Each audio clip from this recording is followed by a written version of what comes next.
Mga master, okay lang bang? Huwag niyong skip ang mga ad sa aking mga video kung okay lang mga master. Salamat sa solid na suporta po. Yon, what's up mga masters? Nandito na naman tayo sa panibagong araw, panibagong kabanata na naman ang pagsasama-samahan natin ngayon guys.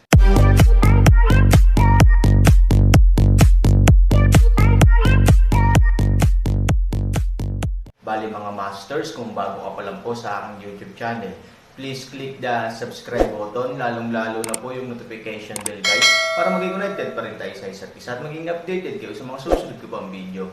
Bali mga masters, bago natin umpisahan ng kwento ay mag-shoutout po muna tayo para sa mga solid nating tagapakinig. Shoutout kay Justin Villanueva.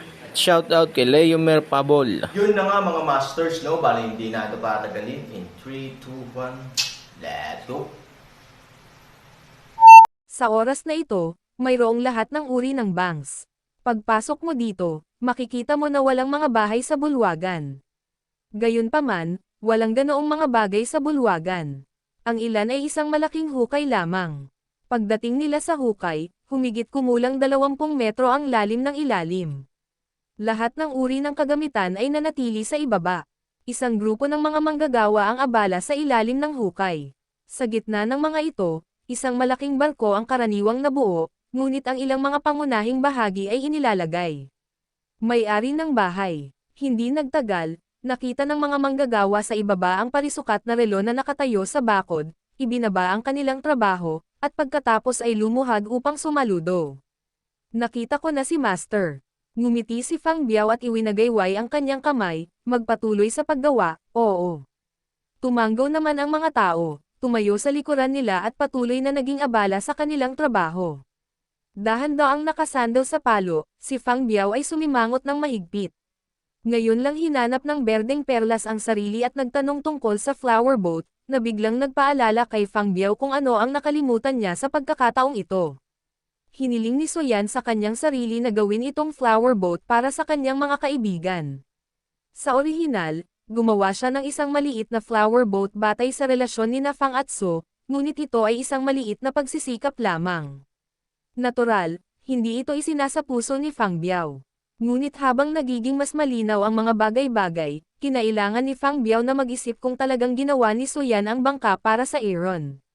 Hindi problema ang gumawa ng barko para sa Diyos ng Yelo. Gustuhin man niya ang kalahati ng kanyang bahay, hinding-hindi siya sisimangot. Ngunit iba ang bangka. Ito ay isang paraan ng transportasyon. Ano ang ibig sabihin ng pagkakaroon ng paraan ng transportasyon? I think it means aalis na si Ice God dito. Malinaw, ito ang huling bagay na gustong makita ni Fang Biao. Para sa pamilya Fang, si Fang Kun, ang anak ng bukas, ay wala na rito. Maging ang santo na makapagsilang ng tunay na Diyos para sa pamilya Fang ay inalis na ng Aaron. Sa makatuwid, ang kinabukasan ng pamilya Fang ay halos katumbas ng hindi, ang tanging natitira ay ngayon, isang regalo na may tanging Diyos ng Yelo. Kung ang Yelo ng Diyos ay gustong pumunta, para sa parisukat na talahanayan, sa kasong ito, ang pagkawala ay halos umabot sa tuktok. Pero ang tanong, kahit na sa wakas ay ibigay na ang flower boat kay Ice God gaya ng inaasahan, makatutol ba siya? Gaya ng sinabi lang, ang pamilya Fang ay walang kapital, at imposibleng masaktan ang Diyos ng Yelo sa ganitong uri ng mga mata ng Bone Festival.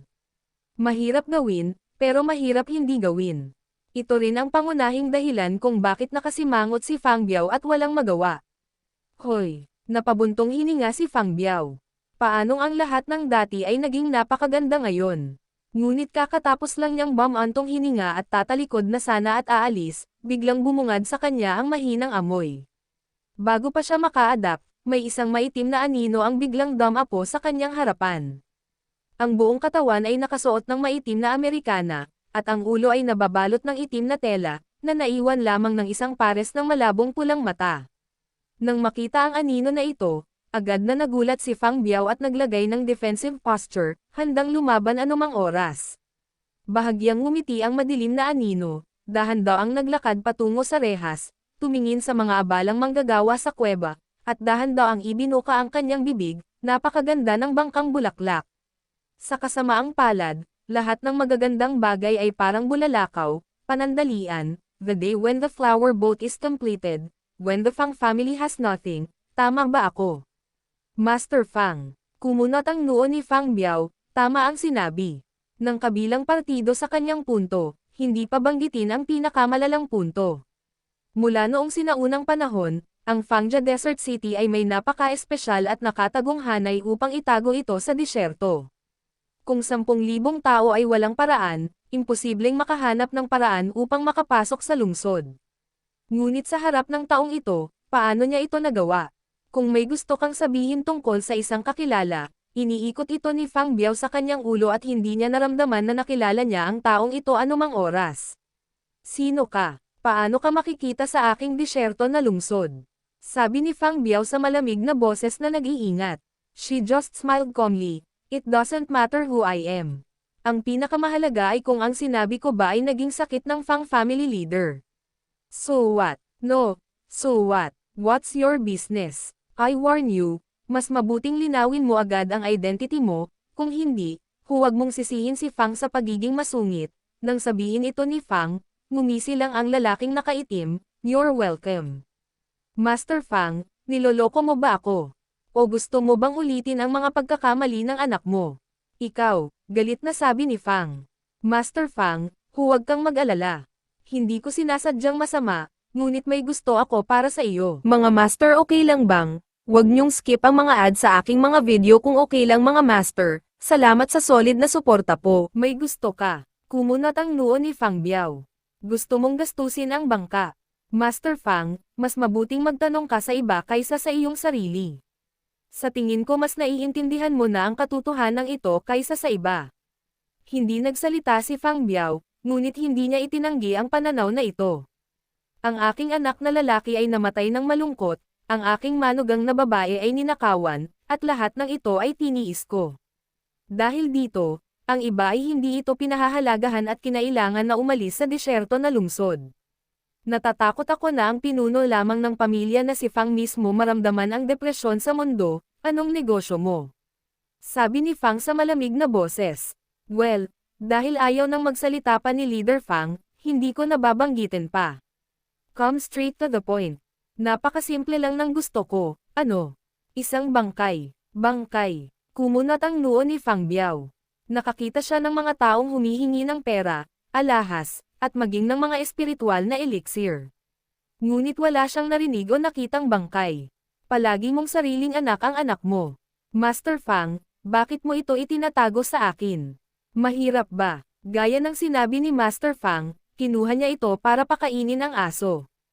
Pagkarinig nito, nabigla si Fang Biao. Sa katunayan, kahit na pinagalitan niya ang iba na buhatin ang katawan ni Fang Kun pababa para pakainin ang aso sa harap ng lahat, hindi niya ito ginawa. Sa halip, inutusan niya ang mga tao na itago ang katawan ng kanyang anak sa ice cellar at hintayin ang hinaharap na makita, kung may pagkakataon siyang iligtas siya. Paano niya maibibigay ang ganoong anak? Gayunpaman, hindi alam ng maraming tao ang tungkol dito. Walang nakakaalam nito maliban sa iilan nilang malalapit na kaibigan noong panahong iyon. Paano nalaman ng taong ito ngayon? May nunal ba sa pinagkakatiwalaan mo? Kung gayon, ano ang pinagmulan ng babaeng ito? Tumingin si Fang Biao sa babaeng nasa harapan niya ng buong pagbabantay at malamig na sinabi, ano ang gusto mong gawin ng katawan ng anak ko? Ano pa ba ang kaya mong gawin? Mahirap ba? Pwede bang maging gwapo ang anak mo para mabigani ang sinuman sa katawan? Hindi kaya ng Aaron, at ilang sibuyas ang mabibilang niya. Ang pagkuha sa katawan ng anak mo ay para lang makita ang awa niya, at nais na bigyan siya ng isa pang buhay ng aso, hinamak ng babaeng nakaitim sa malamig na boses. Nang marinig ito, nasa sabik si Fang Biao, anong pinag-uusapan mo? Ibig mong sabihin, mailigtas mo ang anak ko. Ilang araw pa ang disyerto mula sa Central Plains. Kung hindi ka natatakot na mabango ang anak mo sa kalsada, baka subukan mo, gayunpaman, walang libreng tanghalian sa mundo. Kung gusto mong mabuhay ang iyong anak, may babayaran ka. Malamig na uminom ang lalaking nakaitim. Kumunot ang noo ni Fang Biao, ano ang gusto mo? Malumanay na ngumiti ang lalaking nakaitim at ikanawit ang kanyang kamay. Pagkatapos ng ilang sandali ng katahimikan, inilapit pa rin ni Fang Biao ang ulo sa kanya. Tapos, may sinabi yung babaeng nakablak sa tenga niya. Matapos marinig ang kanyang sinabi, biglang namutla si Fang Biao at tumingin sa babaeng nakaitim. Hindi mo ako niloloko, gulat na sabi ni Fang Biao. Ang babaeng nakaitim ay ngumiti ng mahina, sa tingin mo ba libre ako gaya mo? Pumunta ako sa desert city mo para lang makipaglaro sa relo mo. Takot na tumingin sa kanya si Fang, dahil masyadong nakakabigla para sa kanya ang kondisyong iniharap ng babaeng nakaitim. Laban sa Diyos ng Yelo. Bukod dito, ito ay ang yelong Diyos ng Aaron, na halos laban sa langit. Baliw bata, para sa iyong mundo ng disyerto, maaaring ang Diyos ng Yelo ang pinakamataas. Para sa iyong pamilyang Fang, talagang inaasahan na maupo ang Diyos ng Yelo.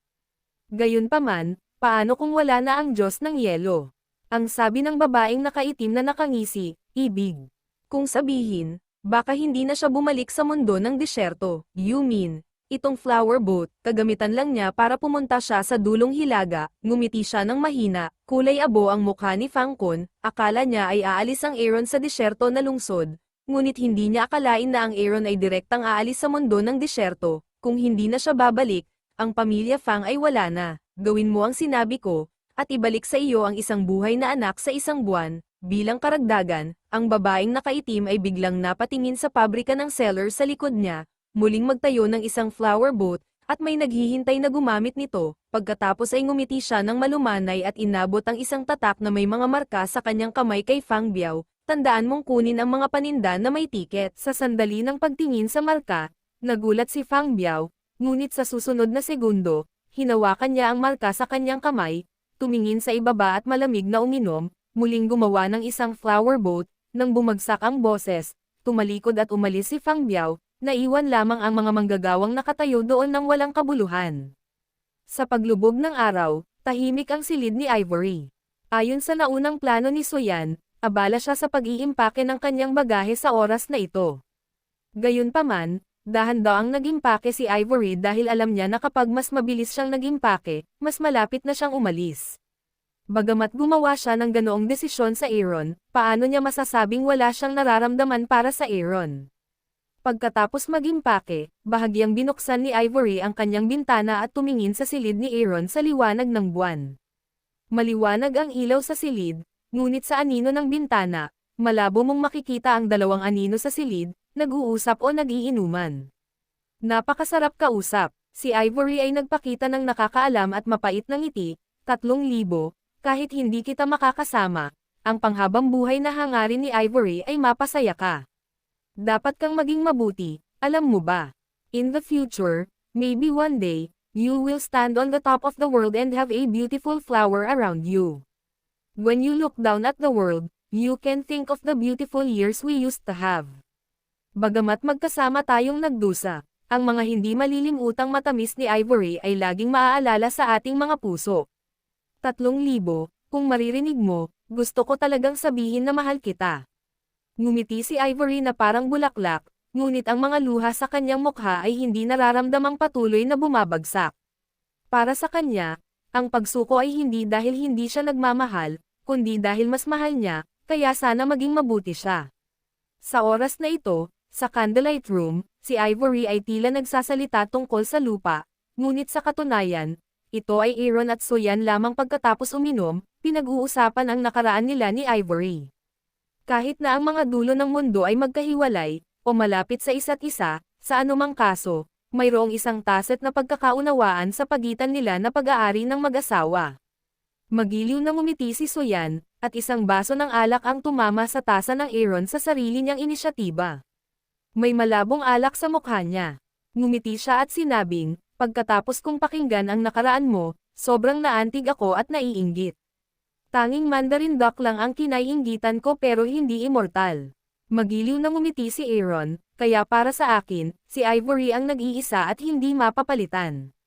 Kahit mamatay akong mag-isa, hindi ako si Ivory. Malumanay na ngumiti si Soyan, tumingin sa Aaron ng kakaiba, at biglang nagsabi, sabi mo, kung nakilala kita noon pa lang sa asol na planeta mo. Lahat ay napapahamak, ngumiti ng malumanay si Aaron, it's about a month away from the bone-burning city. I believe based on your foundation, basta magre-refuel ka, you should be able to make up as before. Magiliw na ngumiti si Soyan. Tumanggaw si Aaron. Gayunpaman, mabilis kaming umalis sa disyerto, Naisip mo na ba ang nararamdaman ni Fang Biao? Bulong ni Suyan. Naisip ito ni Han Sanchen. Halos ibigay niya ang lahat, pati ang pagpuputol sa kanyang anak. Ang layunin ay natural na patatagin ang sarili, ngunit kung hindi na siya babalik, magagalit si Fang Biao kay kahihiyan, na tila normal. Alam mo bukas, magandang paliwanag nito. Pwedeng pumunta dito si Ivory. Natural, hindi niya maalis ang isang tao. Si Lu Roxanne iyon. Inilagay ng babae si Ivory dito at alam niyang kailangan niyang dumaan dito, maging contradiction sa pagitan nila, ngunit hanggang ngayon, wala siyang nagawa, halatang hindi ito ang kanyang estilo ng paggawa ng mga bagay-bagay, kaya dapat ay mayroon siyang sariling abacus. Mga detalye, si Lu Roxanne ng pamilyang Fang ay makikialam ba sa trabahong puti, magpapahinga ako ng maaga, magsimula tayo bukas ng madaling araw, pagkababa ng boses, si Suyan ay sumuray-suray at nahulog sa higa ni Aaron. Yun na nga mga masters, no? Bali panibagong kabanata na naman yung natapos natin ngayong gabi. Muli, maraming salamat po talaga sa walang sawang suporta po sa aking YouTube channel na talagang inaabangan nyo po ang bawat upload ko po. Bali mga masters, magkita-kita ulit po tayo bukas ng gabi at ngayon po ay magpapaalam po muna tayo. Bali mga masters, bye-bye!